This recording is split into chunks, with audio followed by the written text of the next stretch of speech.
En 1994, un journal appelé Haïti Observateur a demandé à M. Hubert de Ronceret, ex-ministre des Affaires sociales, de constater et de présenter une brève analyse de l'état d'Haïti. L'ancien ministre des Affaires sociales a déclaré: Haïti est sous l'emprise d'un égoïsme à l'intérieur, de racisme à l'extérieur, et l'effondrement calculé de notre éducation sont clairs. Il faudrait un demi-siècle pour réparer Haïti. Vu l'état de la situation, l'avenir d'Haïti est entre les mains de Dieu. Dixit Hubert de Ronceret. Et ce matin, nous disons que c'est vrai. L'avenir d'Haïti est entre les mains de Dieu et de Dieu seul. L'avenir de notre pays n'est pas entre les mains d'un président de la République, quel que soit son nom. Il ne s'agit pas de Jovenel Moïse ou de n'importe qui d'autre. L'avenir de ce pays n'est pas entre les mains d'un président. L'avenir de ce pays n'est pas entre les mains des hommes politiques au pouvoir. L'avenir de ce pays n'est pas entre les mains de l'opposition. L'avenir de ce pays n'est pas entre les mains de cette élite vendue. L'avenir d'Haïti est réellement entre les mains de Dieu. Mais ce ne sont pas des anges qui viendront bâtir cet avenir. C'est avec nous que Dieu bâtira cet avenir. C'est avec nous que Dieu va bâtir cet avenir. Je vous demande de vous rappeler ce matin Moïse au Sinaï, sur le mont Horeb.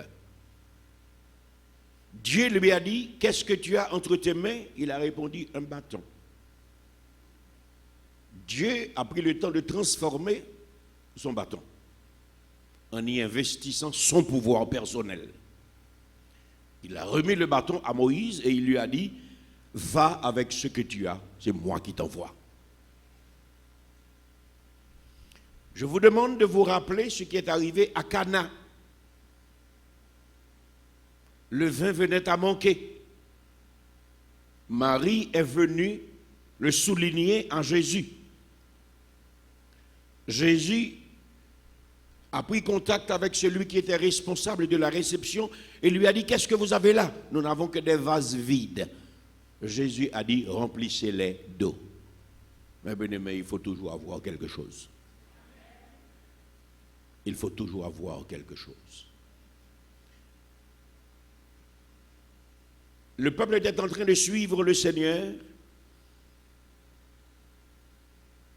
La nuit était en train de tomber. Tout le monde avait soif. Tout le monde avait faim. Quand on est venu lui dire de les faire partir parce que la situation se gâte, Jésus a dit: faites-les s'asseoir et donnez-leur vous-même à manger. Un peuple responsable a toujours quelque chose à faire. Un peuple responsable a toujours quelque chose en main. Un peuple responsable a toujours quelque chose à offrir. Si petite que puisse être cette quelque chose, Dieu peut la changer. La parole nous dit que 5000 hommes ont mangé. Il y avait plus de femmes que d'hommes. Et il y avait beaucoup plus d'enfants encore.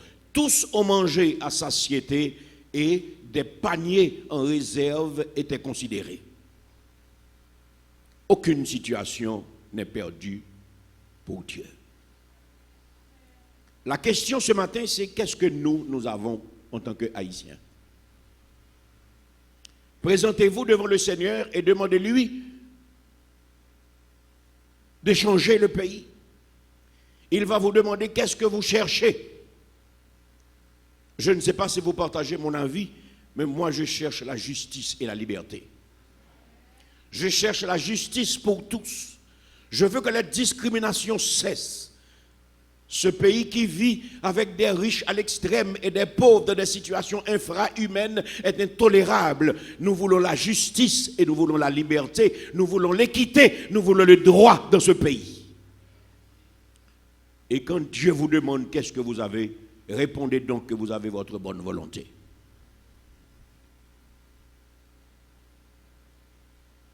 Ceux-là qui suivaient le Seigneur avaient faim, ils avaient besoin de pain. À Cana, ils avaient besoin du vin. À Horeb, Israël avait besoin d'espoir. Et ce matin, Haïti a besoin d'espoir. Haïti a besoin de justice.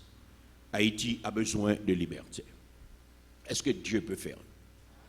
Si vous croyez que Dieu peut faire ça, laissez-moi voir vos mains devant Dieu. Investissez votre foi ce matin. Comprenez que devant cette situation difficile, nous n'avons aucune autre alternative que l'Éternel des armées. Dans Ecclésiaste chapitre 8, verset 11, je peux lire: parce qu'une sentence contre les mauvaises actions ne s'exécute pas promptement, le cœur des fils de l'homme se remplit en eux du désir de faire du mal. Regardez dans votre Bible et vérifiez ce texte. Il s'agit du texte authentique de l'Ecclésiaste. Ecclésiaste chapitre 8, verset 11. Nous ne sommes pas là pour inventer la parole, nous sommes là pour prêcher cette parole, adaptée à notre situation en tant que peuple. Parce qu'une sentence contre les mauvaises actions ne s'exécute pas promptement, le cœur des fils de l'homme se remplit en eux du désir de faire du mal. Vous avez ce texte dans votre Bible? Lisez pour moi, s'il vous plaît, assez fort.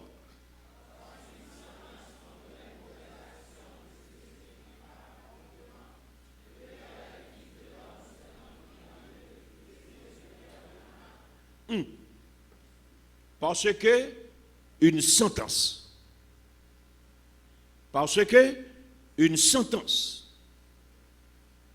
contre les mauvaises actions ne s'exécute pas promptement, le cœur de l'homme se remplit en eux du désir de faire le mal.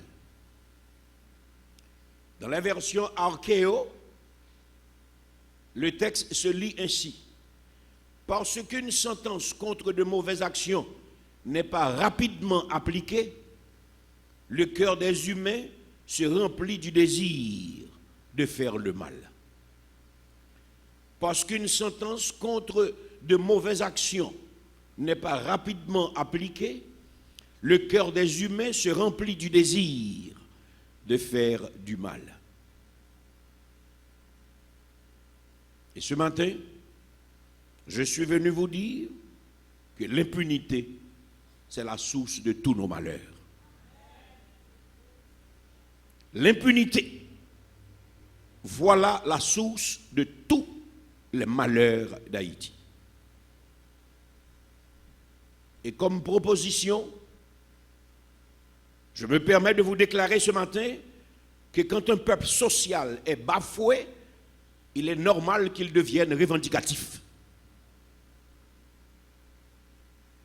Quand un peuple social est bafoué, il est normal qu'il devienne revendicatif. Et ces revendications doivent continuer jusqu'au bout. Haïti doit avoir un autre soleil. Après l'épopée de 1803, qui nous a conduits à l'indépendance, les bases d'un nouvel État souverain étaient jetées par le chef des indépendantistes, Jean-Jacques Dessalines. Il voulait un pays haïtien, indépendamment des différences ethniques. Il voulait un pays où règne la justice et l'équité. Il voulait un pays où chacun puisse vivre dans la dignité, dans le respect et dans l'abondance. Dans l'article 15 de la Constitution de 1806, il est stipulé, écoutez ça, la garantie sociale ne peut exister si la division des pouvoirs n'est pas établie, si leurs limites ne sont pas fixées et si la responsabilité des fonctionnaires publics n'est pas assurée. Article 15 de la Constitution du Père de la Nation. Il a déclaré, la garantie sociale ne peut exister si la division des pouvoirs n'est pas établie, si leurs limites ne sont pas fixées et si la responsabilité des fonctionnaires publics n'est pas assurée. Article 15, Constitution 1806. Garantie sociale peut exister seulement dans ces trois conditions. Si la division des pouvoirs est établie, si les limites des pouvoirs sont fixées et si les responsabilités des fonctionnaires publics sont assurées. Mais nous sommes en train de parler d'un homme distingué. Et cet homme, c'est le Père de la Nation. Division des pouvoirs établie, limite des pouvoirs fixés, responsabilité des fonctionnaires publics.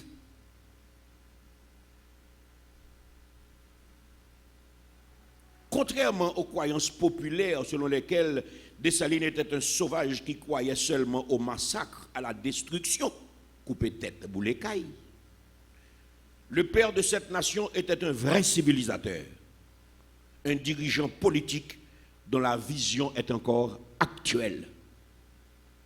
Division des pouvoirs, limite des pouvoirs fixés, responsabilité des fonctionnaires publics. C'est aujourd'hui encore la plaque tournante de toute démocratie constructive. Mais bien-aimé, Dessalines était un grand homme. Dessalines était un grand politicien. Dessalines était un grand esprit. Dessalines était un civilisateur.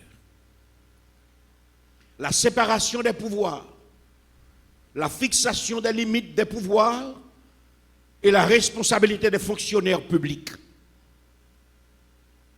Aujourd'hui encore, c'est la plaque tournante qui fait fonctionner toute démocratie constructive, de 1806 à aujourd'hui.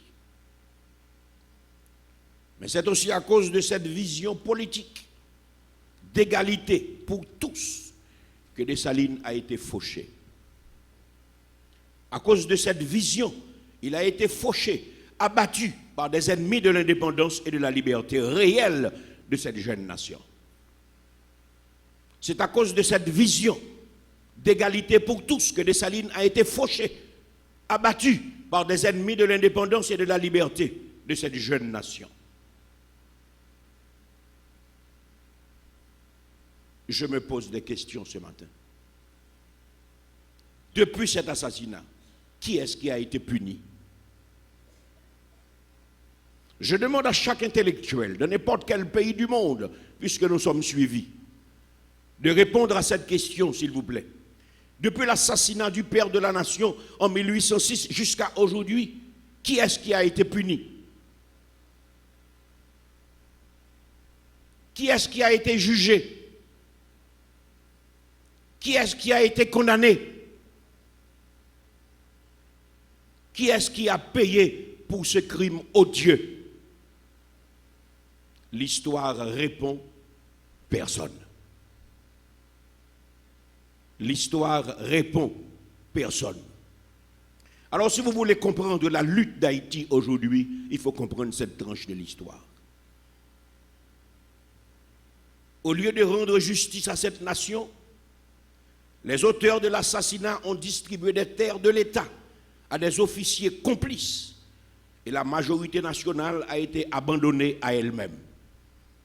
Les va-nu-pieds, les marrons, les bossales et leurs enfants, c'est-à-dire vous et moi aussi, nous étions abandonnés, sans assistance, sans infrastructure sanitaire, sans infrastructure éducative, sans infrastructure économique.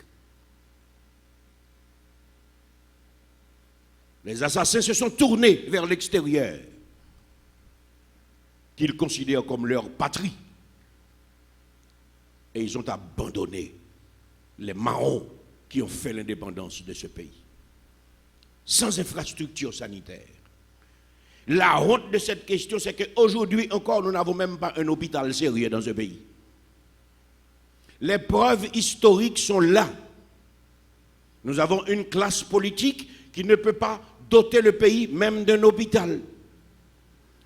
L'étranger voulait nous aider à reconstruire l'hôpital de l'Université d'État à Port-au-Prince dans 2 ans. Ça fait 9 ans que l'hôpital est là. Qu'est-ce que cela représente? Quelques millions de dollars pour bâtir un hôpital. Aujourd'hui encore, nous n'avons pas un hôpital en Haïti. Depuis 1806, le pays a été abandonné sans infrastructure sanitaire jusqu'à aujourd'hui. Cela nous concerne même si nous sommes des protestants.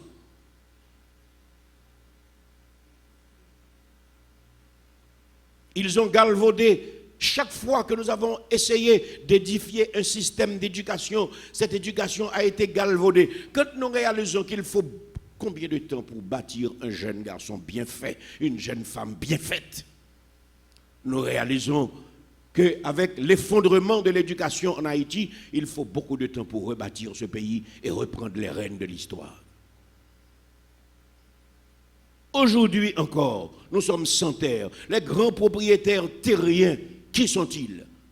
Les éternels héritiers. Boyer avait donné toutes les terres de ce pays. Et les terres de l'État n'ont jamais été valorisées. Les terres sont là, sans jamais rentabiliser. Et le pays s'en va dans d'autres pays à la recherche d'autres terres pour travailler la terre. Les Haïtiens laissent Haïti pour aller n'importe où pour travailler la terre. Ils sont au Chili, ils sont en Dominicanie, ils sont au Brésil, ils sont à Salvador. Qu'est-ce qu'ils font? Particulièrement le travail de la terre. Mais toutes les terres haïtiennes sont restées là, à être gaspillées, sans jamais valoriser. Et la misère gagne du terrain. Et la misère gagne du terrain. Et la misère gagne du terrain. Jusqu'à ce qu'aujourd'hui, la majorité de la population ne peut même pas envoyer ses enfants à l'école. Alors, si vous ne comprenez pas ce qui se passe dans ce pays, laissez votre esprit s'ouvrir sur l'histoire et comprenez. Aujourd'hui encore, cette odieuse situation perdure. Santé, pas. Éducation, pas. Richesse, pas. Parce que les terres de ce pays qui constituent notre seule richesse ne sont pas cultivées. Aujourd'hui encore, Haïti est debout comme nation, malgré tout. Aujourd'hui encore, Haïti est debout comme nation, malgré tout, parce que nous savons ce que nous voulons. Nous voulons la liberté vraie. Nous voulons la souveraineté nationale. Nous voulons le droit à l'autodétermination. Il est temps que Haïti cesse de prendre des dictées des autres nations. Nous avons besoin de chefs capables de s'asseoir et discuter. Dessalines a été assassiné, mais l'idéal dessalinien n'est pas mort. Je vous dis à tous ce matin, Dessalines a été assassiné, mais l'idéal dessalinien n'est pas mort. Vous vous demandez pourquoi ce pays est-il toujours tellement agité? L'histoire répond. Les vrais Haïtiens, les petits-fils de Marron, les petits-fils de Bossal et de Vanupier, ils réclament ce qui leur est dû. La justice pour tous. Ils réclament ce qui leur est dû. La justice pour tous. Justice sociale. Justice économique. Droit d'exister et de vivre dans la dignité. Voilà ce que nous cherchons. Justice sociale. Justice économique. Droit d'exister et de vivre dans la dignité.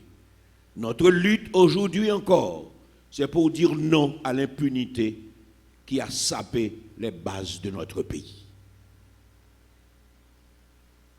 Ecclésiaste 8, 11 nous dit, parce qu'une sentence contre les mauvaises actions n'est pas rapidement appliquée, le cœur des humains se remplit du désir de faire le mal.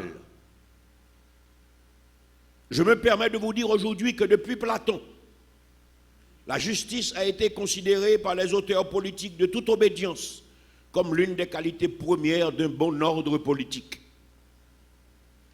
Et le grand Flavius Petrus Sablatius, connu sous le nom de Justinien, empereur byzantin, il a déclaré clairement: la justice est la volonté constante et perpétuelle de rendre à chacun ce qui lui est dû. Dixit Justinien. La justice, c'est la volonté constante et perpétuelle de rendre à chacun ce qui lui est dû. Dictionnaire de la pensée politique. Ces pensées sont en accord parfait avec la Bible qui explique dans Ecclésiaste chapitre 8 que les conséquences logiques de la corruption universelle de l'humanité, c'est l'impunité qui finit par installer un état d'anarchie légalisé sur la planète en général et dans chaque pays en particulier. Dans les petits pays, la violence apparaît plus clairement. Mais c'est le monde qui est en feu, faute de justice. Je suis en mesure de vous dire ce matin que la sagesse politique n'est pas une science logique. Qu'est-ce que j'ai dit?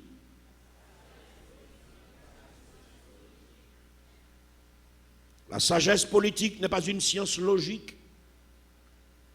La sagesse politique, c'est un art psychologique. La sagesse politique, c'est l'art psychologique de saisir ce qui est relativement opportun. La sagesse politique, c'est l'art psychologique de saisir ce qui est relativement opportun. Haïti a raté beaucoup d'opportunités. En 86, nous avons raté l'opportunité. En 90, nous avons raté l'opportunité. À chaque fois que l'opportunité se présente à nous, nous l'avons raté. Nous avons raté l'opportunité de Maniga. Merci, chef. Dans le cas d'Haïti aujourd'hui, nous avons besoin d'un ordre autoritaire.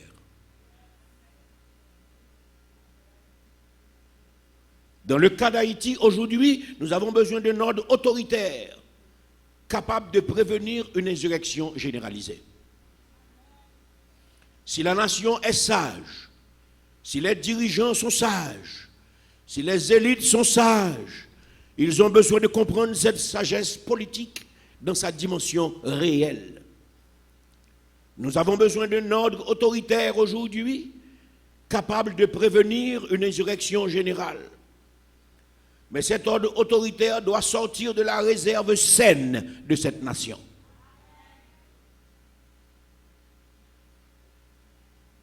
L'ordre autoritaire ne sortira pas du pouvoir, ni de l'opposition, ni des prostitutions de tous bords qui empêchent ce pays d'arriver jusqu'à sa destinée. Mais cet ordre autoritaire doit sortir de la réserve saine de cette nation. Trop longtemps, la lutte du peuple social haïtien a été récupérée par des individus qui s'intéressent aux privilèges que confère la politique, sans jamais s'engager à servir réellement la nation. Et nous disons cette fois que la lutte ne doit pas être récupérée.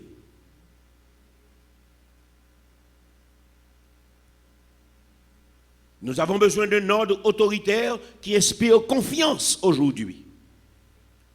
Nous avons besoin d'un ordre autoritaire capable de rétablir l'autorité de l'État. Nous avons besoin d'un ordre autoritaire juste, constitué de citoyens qui ont encore de la dignité.